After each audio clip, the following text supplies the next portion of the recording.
Telangana IAS అధికారుల్లో నవీన్ మిట్టల్ మరో అధికారి పేరు. అయితే ఈయనపై అక్రమ ఆస్తుల ఆరోపణలు కోకొల్లలు. నాటి బీఆర్ఎస్ ప్రభుత్వం చక్రం తిప్పిన అధికారుల్లో ఒకరిని ప్రభుత్వ వర్గాలలో నిత్యం అప్పట్లో చర్చ సాగుతూ ఉండేది. పంజాబ్ రాష్ట్రానికి చెందిన నవీన్ మిట్టల్ 1996లో ఆల్ ఇండియా సర్వీసెస్కు ఎంపికయ్యారు. వివిధ హోదాలలో పనిచేశారు. ఏ డిపార్ట్మెంటులో పనిచేసినా అక్కడ అవినీతి అక్రమ కార్యకలాపాలకు పాల్పడినట్లుగా అతనిపై అనేక ఆరోపణలు వచ్చాయి. హైదరాబాద్ జిల్లా కలెక్టర్గా విధులు నిర్వహించిన సమయంలో గుడిమల్కాపూర్ పరిధిలో ఓ ప్లాట్కు సంబంధించిన నో అబ్జెక్షన్ సర్టిఫికేట్ వ్యవహారంలో ఎఫ్ఐఆర్ నమోదైంది. ఇక హైకోర్టు సైతం ఆ కేసులో ఆగ్రహం వ్యక్తం చేసింది. ఆయన హయాంలోనే కలెక్టరేట్లో కీలక ఫైళ్లు సైతం మాయమయ్యాయి.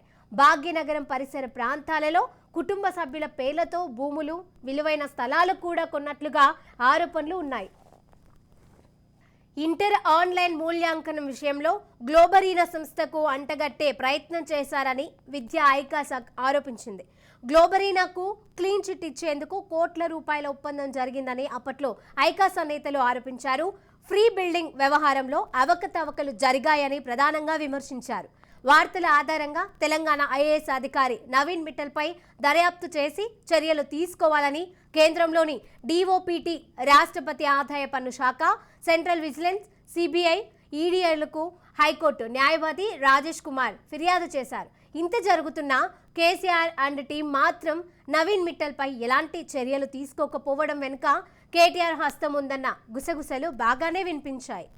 ఇక ఇదే అంశానికి సంబంధించి మరిన్ని అప్డేట్స్ మా ప్రతినిధి విక్రాంత్ అందజేస్తారు. విక్రాంత్,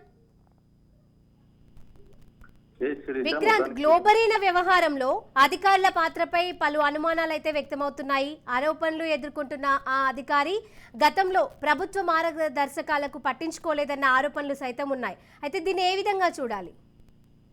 సిరీసా, వాస్తవం మీరు అన్నట్టు ఇటు అధికారి కూడా పంజాబ్ రాష్ట్రానికి చెందినటువంటి Indian services, all India services ఎంపికైన నేపథ్యంలో కూడా ఆంధ్రప్రదేశ్ రాష్ట్రానికి, ఉమ్మడి ఆంధ్రప్రదేశ్ రాష్ట్రంలో కూడా విధులు నిర్వహించాడు. ఆ తర్వాత కూడా కొత్త తెలంగాణ రాష్ట్రం ఏర్పడిన తర్వాత కూడా తెలంగాణకు పోస్ట్ చేయబడ్డాడు. ప్రస్తుతం రెవెన్యూ శాఖలో ప్రభుత్వ ముఖ్య కార్యదర్శిగా కూడా విధులు నిర్వహిస్తున్న నేపథ్యంలో కూడా ఆల్ ఇండియా సర్వీస్ క్యాడర్ అధికారిగా, ఆ సంస్థకు అధిపతిగా కూడా వివిధ హోదాల్లో పనిచేశారు. కానీ ఆయన ప్రవర్తన చూస్తే మాత్రం కొంత ఈయన ఏ డిపార్ట్మెంట్ లో పనిచేసినా కానీ అక్కడ అవినీతి అక్రమ కార్యకలాపాలకు పాల్పడినట్టు కూడా అతనిపై అనేకమైనటువంటి ఆరోపణలు ఉన్నాయి. ఉదాహరణకు కూడా చాలా వైపు ఇటు హైదరాబాద్ జిల్లా కలెక్టర్ గా విధులు నిర్వహించినప్పుడు కూడా హైదరాబాద్ గుడిమల్కాపూర్ నానక్రాగూడలో కూడా సుమారు దాదాపు 6,000 చదరపు గజాల మేరకు కూడా ఒక ప్లాట్ కు సంబంధించిన నో అబ్జెక్షన్ సర్టిఫికేట్ కూడా ఈయన ద్వారా జారీ చేయబడిందని తెలుస్తా ఉంది.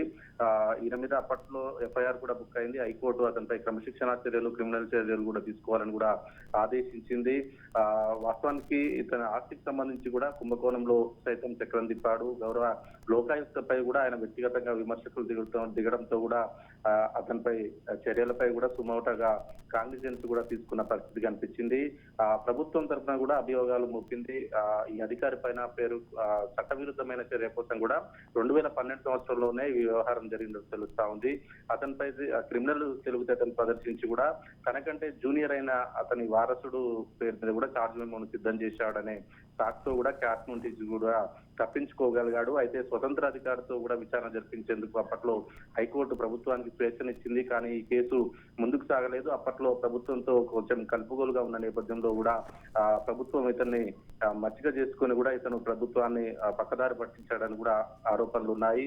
ఈ నేపథ్యంలో ఈ ఐఏఎస్ అధికారి మాత్రం అప్పట్లో జిహెచ్ఎంసీ స్పెషల్ కమిషనర్ గా ఉన్నప్పుడు కూడా అతనిపై వచ్చిన అవినీతి ఆరోపణలపై కూడా విచారణకు అప్పటి రాష్ట్ర ప్రభుత్వం భూపరిపాలన ప్రధాన కమిషనర్ కు కూడా ఉత్తర్వులు జారీ చేసింది. కానీ ఒక ప్రముఖ రాజకీయ నాయకుడితో ఉన్న సాన్నిహిత్య కారణం కూడా ఆయనపై ఏసీబీ దాడులు చేయలేకపోవడం కూడా చాలా దురదృష్టం అనేసి కూడా ఇప్పట్లో ఈ ప్రభుత్వానికి సంబంధించిన కొంతమంది అధికారులు కూడా తెలియజేస్తున్నారు. అయితే అతనిపై వచ్చిన ఆరోపణల దృష్ట్యా కూడా ఆయనను అప్పట్లో జిహెచ్ఎంసీ స్పెషల్ కమిషనర్ పోస్టు నుంచి కూడా మార్చి మరికొన్ని విభాగాల్లో కూడా మార్చారు.